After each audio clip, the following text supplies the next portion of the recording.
Hello, నేను మిస్ఎస్ రావు. అహ్మదాబాద్లో జరిగినటువంటి విమాన ప్రమాదం, దాని తాలూకు నష్టం, వీటన్నిటినీ చూసిన తర్వాత దిగ్భ్రాంతికరమైనటువంటి పరిస్థితి కనిపిస్తుంది. ఇప్పుడు ఇలాంటి పరిస్థితే సరిగ్గా 32 ఏళ్ల క్రితం 1993 నవంబర్ 15వ తారీఖున తెలుగు రాష్ట్రాలకు సంబంధించినటువంటి సినిమా ఇండస్ట్రీ ఒక రకంగా డేంజర్లో ఉండిపోయింది ఆ రోజున. కారణం ఏంటంటే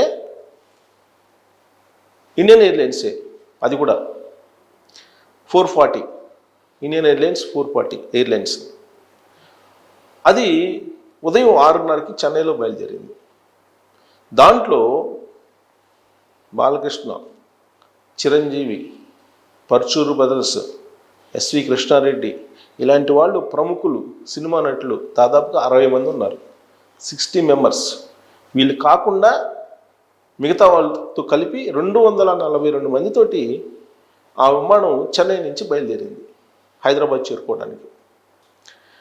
అయితే హైదరాబాదు ఏటీసీ క్లియరెన్స్ ఇచ్చింది, కానీ అక్కడున్న కెప్టెన్ బల్లా, ఆయన పేరు సీనియర్ పైలట్కి ఇక్కడ బేగంపేట విమానాశ్రయంలో ల్యాండ్ కావడానికి పొగమంచు ఉంది అని చెప్పేసి అర్థమైంది. ఆ పొగమంచులో ల్యాండ్ కావడానికి అవకాశం లేదు. దీంతో ఏటీసీకి సమాచారం అయితే ఇచ్చారు, కానీ ఇక్కడ ల్యాండ్ అయ్యేటువంటి పరిస్థితి లేదు. అందుకని మళ్ళా చెన్నైకి తిరుగుముఖం పట్టింది, చెన్నైలో ల్యాండ్ కావడానికి. అక్కడ ఏటీసీ క్లియరెన్స్ అయితే ఇచ్చింది తిరిగి వెళ్ళటానికి కూడా. కానీ మార్గ మధ్యంలో ఆ ఏటీసీకి అలాగే పైలట్కి మధ్య ఉన్నటువంటి కమ్యూనికేషన్ గ్యాప్ వచ్చేసింది. దీంతో కంగారు కనిపించింది ఎయిర్ హోస్టెస్లో, అలాగే క్రూ టీంలో, అక్కడ ఉన్నటువంటి క్రూ టీంలో. అప్పుడు అక్కడ ఉన్నటువంటి వాళ్ళందరూ ఏం జరిగిందని ఆందోళన చెందుతున్న క్రమంలో సురక్షితమైనటువంటి ప్రాంతానికి విమానాన్ని ల్యాండ్ చేసేటువంటి ప్రయత్నం చేస్తున్నారు.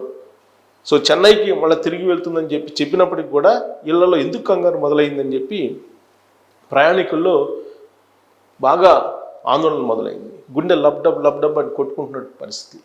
ఆ సిచ్యువేషన్లో మనమున్న అరచేతిలో ప్రాణాన్ని పట్టుకొని బిక్కుబిక్కుమంటూ ఉండాల్సిందే. అలాంటి పరిస్థితిని, అలాంటి క్షణాలని గడిపారు సినిమా ఇండస్ట్రీలో ఉండే ప్రముఖులు. ఒక రకంగా చిరంజీవి గారు అయితే ఏడ్ చేశారని చెప్పి కూడా అప్పుడు వచ్చినటువంటి న్యూస్. బాలకృష్ణ గారు అయితే ఆయన ఏదో దండకం చదువుకుంటూ, హనుమాన్ దండకం ఏదో ఆయన చదువుకుంటూ ఉన్నారని చెప్పి అప్పుడు వచ్చినటువంటి న్యూస్. సరే, ఆందోళన క్రమంలో పైలట్ ఏం చేశారు, నెల్లూరు జిల్లా వెంకటగిరి సమీపంలో ఉండేటువంటి పొలాల దగ్గర ల్యాండ్ చేశారు. ల్యాండ్ చేయగలిగారు. విమానం డ్యామేజ్ అయింది. హడావుడిగా తలుపులు తీసి వీళ్ళందరినీ సురక్షితంగా బయటకు పంపడానికి పైలట్ అలాగే ఎయిర్ హోస్టెస్కి, క్రూ టీమ్కి హెల్ప్ చేశారు. తర్వాత డోర్స్ తీసుకున్నారు, అందరూ సురక్షితంగా బయటపడ్డారు. అప్పుడు ఊపిరి పీల్చుకున్నారు.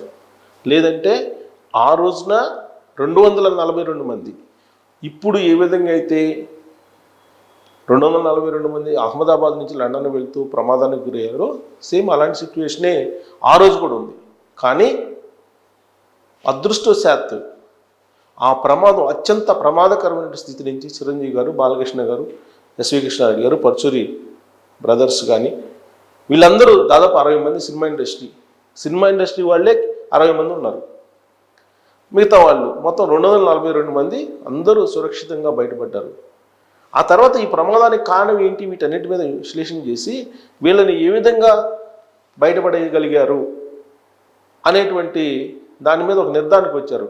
ఆ రోజున పైలట్గా ఉన్నటువంటి బల్లా అనేటువంటి ఆయన చాకచక్యంగా దాన్ని ల్యాండ్ చేసిన కారణంగానే ఈ ప్రముఖులంతా కూడా ఇవాళ మనకి ప్రాణాలతో కనిపిస్తూ ఒక స్థాయిలో పద్మ విభూషణ్, పద్మశ్రీ ఇలాంటి అవార్డులు అందుకొని మనకి ఆదర్శంగా నిలుస్తున్నారు.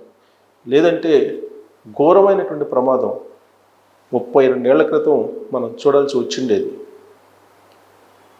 ఇలాంటి ప్రమాదాలు మనకి పరిచయస్తులకి చాలా జరిగినాయి. రాజశేఖర రెడ్డి గారు హెలికాప్టర్లో వెళ్తూ క్యూములోనింబస్ మేఘాల కారణంగా పౌరాలగుట్టలో చనిపోయారు. ఆయన ఎందుకు చనిపోయారు, ఎలా చనిపోయారు అనేది రకరకాలుగా దాన్ని రాజకీయ కోణం నుంచి తీసుకెళ్ళి గందరగోళం చేశారు. కానీ సిబిఐ మాత్రం క్యూములోనింబస్ మేఘాల కారణంగానే చనిపోయారని చెప్పి నిర్ధారించారు. ఆ రోజు కూడా కాక్పిట్లో అలాగే బ్లాక్ బాక్స్లో ఇవన్నీ కూడా తీసి ఇన్వెస్టిగేషన్ చేశారు వాళ్ళు. అయితే ఒక నిర్ధారణకి వచ్చారు. కానీ పొలిటికల్ యాంగిల్లో దాన్ని తీసుకెళ్ళి ఎవరో కుట్రమని రాజశేఖర రెడ్డి గారిని చంపేశారు అనేటువంటిది ఇవాళకి కూడా నమ్మేటువంటి వాళ్ళు ఉన్నారు. ఇక సౌందర్య ఆవిడ ఒక ఎన్నికల క్యాంపెయిన్లో బీజేపీ వాళ్ళు క్యాంపెయిన్ చేస్తూ ఆవిడ కూడా విమాన ప్రమాదానికి గురై చనిపోయారు ఆవిడ. ఇక జిఎంసి బాలయోగి గారు అప్పుడు లోక్సభ స్పీకర్గా ఉన్నారు. ఆయన ఆయన కూడా ప్రమాదంలో గురై చనిపోయారు. హెలికాప్టర్ ప్రమాదానికి గురై ఆయన చనిపోయారు. ఇక రీసెంట్గా మాధవరాజ్ సింధియా ఆయన కూడా అలానే చనిపోయారు. ఇలా హెలికాప్టర్లో కానీ విమానాల్లో కానీ ప్రయాణిస్తూ చనిపోయినటువంటి సంఘటనలు గుర్తుకొస్తూ ఉంటాయి మనకి. ఇప్పుడు అహ్మదాబాద్ నుంచి లండన్ వెళ్తూ జరిగినటువంటి ప్రమాదం విన్న తర్వాత ఇవన్నీ కూడా మనకి స్ఫురణకు వస్తాయి. ఈ ప్రమాదాలు కూడా అలాంటివే కదా అనేది. కానీ మనకు తెలిసినటువంటి ఈ మొత్తం ప్రమాదాల్లో బాగా డేంజర్లోకి వెళ్ళి త్రుటిలో ప్రాణాపాయ స్థితి నుంచి బయటపడినటువంటి వాళ్ళు ఎవరంటే మన సినిమా ఇండస్ట్రీకి సంబంధించినటువంటి హీరోలే ప్లస్ వాళ్ళతో పాటు ఉన్నటువంటి ప్రయాణికులు. ఆ రోజు నిజంగా లక్కీ డే అనుకోవచ్చు. విజయశాంతి గారు కూడా ఉన్నారు దాంట్లో. విజయశాంతి గారు తర్వాత అనేక మంది సినిమా హీరోయిన్స్, నటులు అనేక మంది 60 మంది ఉన్నారు. వీళ్ళందరూ సురక్షితంగా బయటపడ్డారు. కానీ అహ్మదాబాద్ నుంచి లండన్ వెళ్ళేటువంటి విమానం దాంట్లో ప్రయాణం చేసినటువంటి 140 మందితో పాటు బయట ఉన్నటువంటి 50 మందిని కూడా చంపేసింది ఆ విమానం. ఎందుకు? అక్కడ మెడికల్ కాలేజ్ ఉంది. మెడికల్ కాలేజ్ చదువుకున్న స్టూడెంట్స్ వాళ్ళందరూ వైద్య విద్యార్థులు, వాళ్ళు జూనియర్ డాక్టర్సు అలాగే డాక్టర్సు అందరూ ఉన్నారు. అక్కడ వచ్చేసి ఆ విమానం కూలిపోవడంతో అక్కడ 50 మందిని పట్టణ పెట్టుకుంది ఆ విమానం. అలాగే ప్రయాణిస్తున్నటువంటి వాళ్ళు వెరసి భారీ ప్రమాదం. గతంలో ఎప్పుడూ ఇలాంటి ప్రమాదం సంభవించలేదు. సో దీని వెనక కారణాలు ఏంటంటే తెలుసుకోవాలి. ఇలాంటివి పునరావృతం కాకుండా ఏవియేషన్ సంస్థలే కేర్ తీసుకోవాలి. ఇప్పుడు already American aviation investigation team తిరిగింది.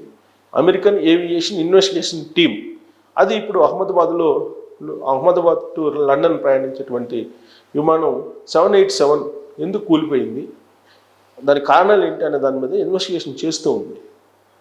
ఫైనల్గా ఏంటంటే మరోసారి ఇలాంటివి జరగకుండా ఉండేలాగా జాగ్రత్తలు తీసుకోవడానికి ఇన్వెస్టిగేషన్స్ ఇవన్నీ కూడా ఉపయోగపడతాయి. ఆల్రెడీ కేంద్ర విమానయాన శాఖ మంత్రిగా ఉన్నటువంటి రామ్మోహన్ గారు వెళ్ళారు. ప్రధానమంత్రి నరేంద్ర మోడీ గారు కూడా గుజరాత్ వెళ్ళారు. అమిత్ షా గారు వెళ్ళారు. అక్కడ బాధిత కుటుంబాలని పరామర్శిస్తున్నారు. ఇప్పటికే ఏవియేషన్ రూల్స్ ప్రకారం దాదాపు ఆ చనిపోయినటువంటి కుటుంబీకులకి దాదాపు ₹1.5 కోటి పరిహారంగా ఇచ్చేదాన్ని కూడా ప్రభుత్వం ప్రకటించింది. దీంతోపాటు కేంద్ర ప్రభుత్వం కూడా సీరియస్గా ఈ సంఘటన మీద పరిశీలిస్తుంది. బాధితుల కుటుంబాలని ఆదుకునేందుకు కూడా ప్రయత్నం చేస్తూ ఉన్నారు. ఏవియేషన్ రూల్స్, ఏవియేషన్కి సంబంధించినటువంటి మార్గదర్శకాలన్నీ డిఫరెంట్గా ఉంటాయి. ఏవియేషన్ అంటే విమాన ప్రమాదంలో చనిపోయినటువంటి వాళ్ళకి భారీగా నష్టం పరిహారం కట్టించాల్సి కూడా ఉంటుంది. సరే, అవన్నీ చూస్తున్నారు. మరోవైపు కేంద్ర ప్రభుత్వం కూడా అక్కడే పరిశీలిస్తుంది. ప్రధాని, హోంమంత్రి, ఇతర కీలకమైన మంత్రులు అక్కడికి వెళ్ళి అన్నీ అబ్జర్వ్ చేస్తున్నారు. దురదృష్టవశాత్తు జరిగినటువంటి ఈ సంఘటన కారణంగా ఆంధ్రప్రదేశ్లో జరగాల్సినటువంటి ఏడాది పాలన ఉత్సవాలు కూడా రద్దయిపోయాయి. చంద్రబాబు నాయుడు గారు కూడా విశాఖ పర్యటన రద్దు చేసుకున్నారు. ఎందుకంటే కేంద్రంలో భాగస్వామిగా ఉన్నారు చంద్రబాబు నాయుడు గారు. అలాగే ఆయా రాష్ట్రాల్లో ఉన్నటువంటి ప్రముఖులందరూ కూడా ఈ సంఘటన మీద దిగ్భ్రాంతి వ్యక్తం చేశారు కూడా. అయితే ఇలాంటి పునరావృతం కాకుండా ఏవియేషన్ డిపార్ట్మెంట్, ఏవియేషన్ శాఖ చర్యలు తీసుకోవాలి. విమాన ప్రమాదం అంటేనే భయపడిపోయే పరిస్థితికి ఇవాళ వచ్చింది అని అంటే ఇది నిర్వహణ లోపం అని చెప్పి ఏవియేషన్ నిపుణులు అంటూ ఉన్నారు. సో కాబట్టి ఆ రోజున బల్లా పైలట్ ఏ విధంగా అయితే సురక్షితంగా చాకచక్యంగా ఇంతమందిని కాపాడగలిగారో అలాగే బహుశా ఈ అహ్మదాబాద్ లండన్ వెళ్ళేటువంటి విమానంకు సంబంధించిన పైలట్లు కూడా చాకచక్యంగా వ్యవహరించి ఉంటే బయటపడే వాళ్ళేమో అనేటువంటి ఒక అభిప్రాయం కూడా కలుగుతుంది. కారణాలు ఏంటనేది బయటకు రావాల్సి ఉంది. మరి సినిమా ఇండస్ట్రీకి సంబంధించినటువంటి 32 ఏళ్ల క్రితం జరిగినటువంటి ప్రమాదం గురించి మీరు కూడా కామెంట్ చేయాలంటే ట్రోల్ చేయొచ్చు. Thank you.